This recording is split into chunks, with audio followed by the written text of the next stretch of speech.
You wake up, you check your phone, you drink your coffee on an empty stomach, you rush out the door with your brain still half asleep. Congratulations, you just completed the exact same morning routine that is quietly wrecking the health of over 200 million Americans. And the worst part, it feels normal. It feels productive. It even feels healthy. But inside your body, something very different is happening. Your cortisol is spiking at the wrong time.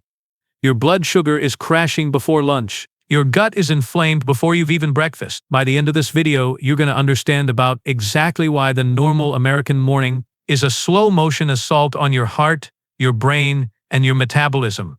And the one 90-second fix that changes everything. Stick around, because step 3 is the one almost nobody talks about. And it might be the most damaging one of all. Here's the thing nobody tells you. Your morning isn't just the start of your day. It's a hormonal control panel.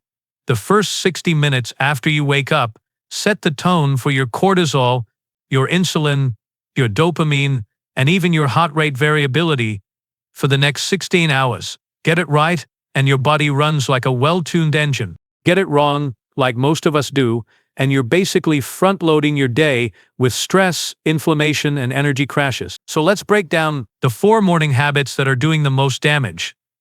And yes, you're probably doing at least 3 of them right now. Mistake 1.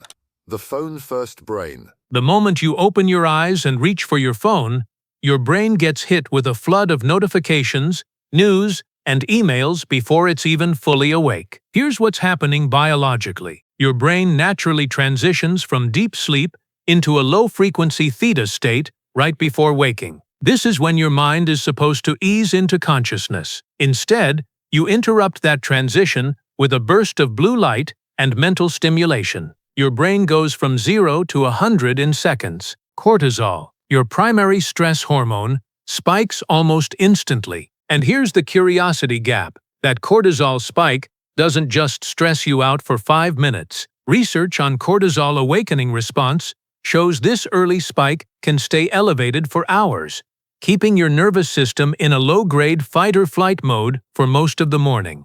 You're starting your day in a stress response before you've even brushed your teeth. Mistake 2.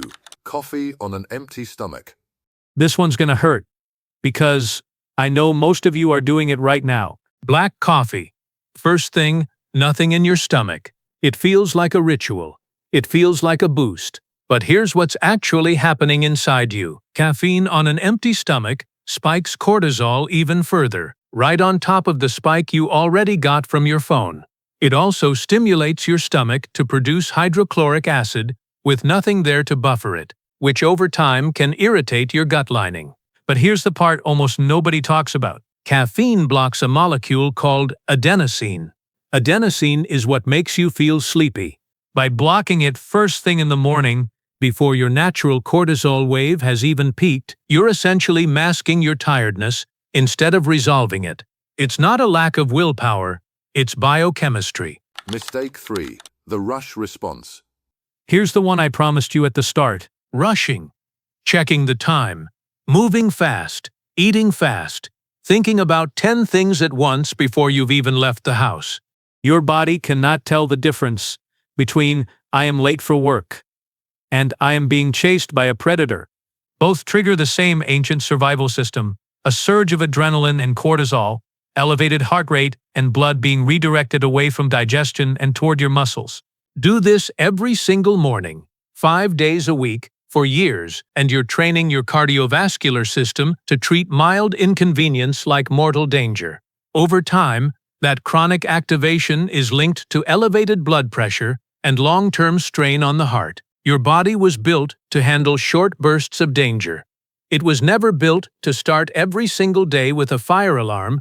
Mistake 4. Skipping protein. Cereal, a pastry, a sugary granola bar, or worse, nothing at all until lunch, when you skip protein in the morning.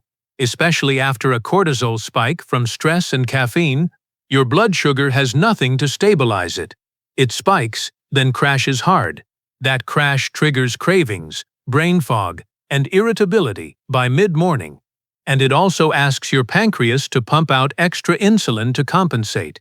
Do this daily for years, and you're setting the stage for insulin resistance down the road. So to recap, stress hormone spike from your phone, another spike from caffeine, a third spike from rushing, and a blood sugar crash from breakfast. That's 4 systems working against you before 9 a.m. How to fix. Now here's the part you've been waiting for, because the fix is almost embarrassingly simple. Step 1. Don't touch your phone. For the first 10 minutes after waking, let your cortisol rise naturally, gradually, the way it's designed to. Step 2. Get natural light in your eyes within 30 minutes of waking, even through a window. This tells your brain's master clock that the day has officially started, which helps regulate cortisol and melatonin for that night. Step 3. Let your natural cortisol wave do its job first. Get a smoother, longer-lasting energy boost with less of a crash. Step 4. Eat protein before sugar. Eggs, Greek yogurt, even a protein shake. Something to blunt that blood sugar spike before it happens. None of this requires more time. It requires reordering what you already do, and that's the part that makes it sustainable. So here's the real question. How many of these 4 mistakes are part of your morning, right now, today? Drop the number in the comments, 1, 2, 3, or all 4. I read every single one.